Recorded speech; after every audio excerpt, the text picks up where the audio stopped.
It is indeed a pleasure to stand before you this evening to present myself as the ideal candidate for the post of Guild President 2011-2012. Reading for mediation studies as a post-grad student, I have read for a BSc in psychology with a minor in sociology. Throughout my time on campus, I have engaged in considerable community outreach, demonstrating an unwavering commitment to community development and service. Having matriculated into this campus as an evening student, I am presently a part-time student and have consistently served as a full-time student. My methodologies of helping others has always been in empowering peers, and this sets the tone for my mantras I have forged my campaign on. Mature governance, being student-centered and experienced. A wise person once said, a well-balanced, inclusive approach according to certain standards and ideals is essential for the proper governance of any country.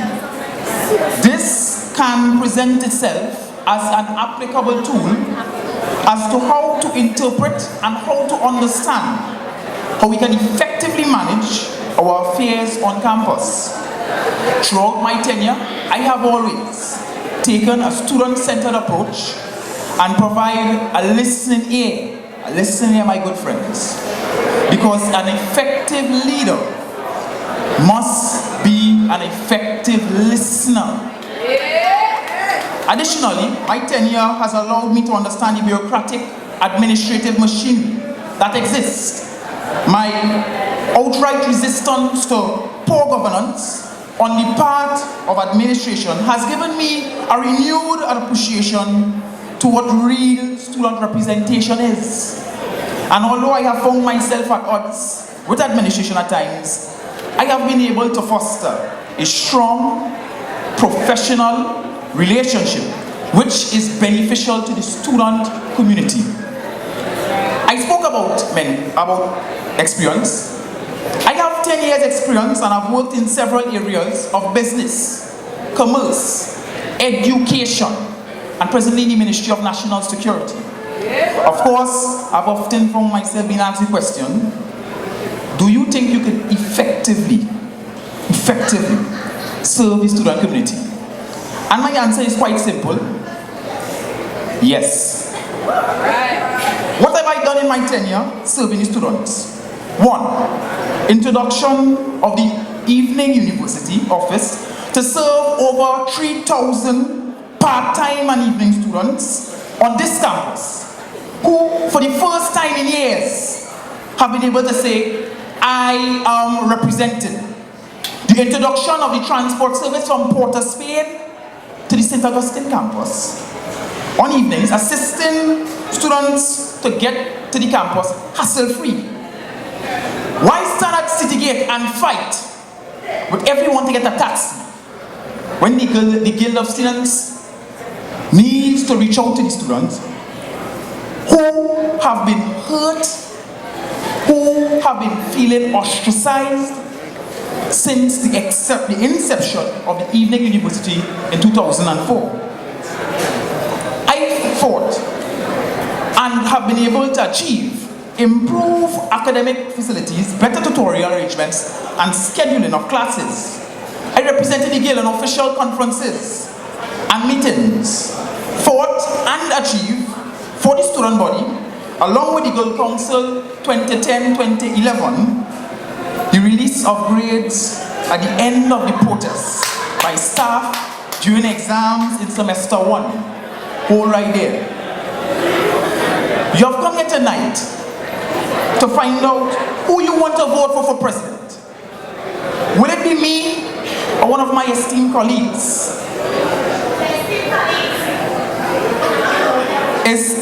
Listen to this, is King Helen, as some students proclaim, going to pass the torch to Crown Prince? Probably. I have heard the comments and criticism and recognize something. One famous movie quote: you either die a hero or you live long enough yourself to become a villain. I have heard the campaign rhetoric. We need a girl who cares. We need a girl of all students and not just for some. Persons have even bashed the incumbent president for expressing his thoughts in an attempt to make themselves look better. As a councillor who is in my second term of serving this student body, I understand that there are some times when the Girl Council needs to do more. Market itself, share information, and communicate. I have worked with the council for the past 2 years, but the campaigning messages that I've been hearing seems to indicate that being a member of the Guild is a curse for these elections. They say we want a Guild to represent us, not a Guild to represent themselves. Well, ladies and gentlemen, let us not forget that when the Guild has been called upon in the past, I have been one of those few councillors who answered the call.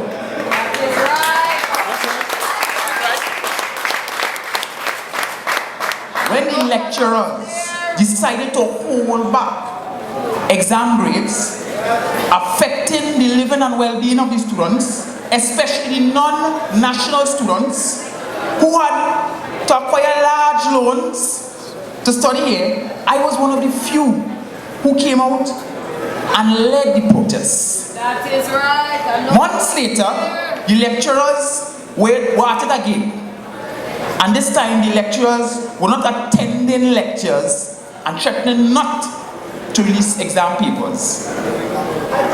Once again, I was one of the few students that parked PBY 6542, my personal vehicle, in front of the back gate in a show of protest to the situation that violated the fundamental rights of the student body. No, because I didn't lean upon it. Listen to me, I was charged, almost detained, and to some extent face arrest, but still I did this for the students in the face of adversity. In the face of adversity. 5 days later, the students were free. Free of the bondage of an oppressive and unfair system. Many of you will know that the Public Services Association, the OWTU, and other unions are still clamoring for the increases of percentage offered to their wages. Yet, the UWI St. Augustine, following the sacrifice of your Guild of students and lecturers, were able to settle for 5%, the only association in the country to have done so. Is it a sign of an uncaring Guild? No, never. Is the sacrifice of a few for the many not a firm showing of the duty of care we must all have to all members of the student population? Ask them again. Ladies and gentlemen, many may seek to say, in light of all these facts, we don't care, that we have grown and become villains. But I'm here in spite and despite that adversary. I stand before you humble, willing, proven, and ready.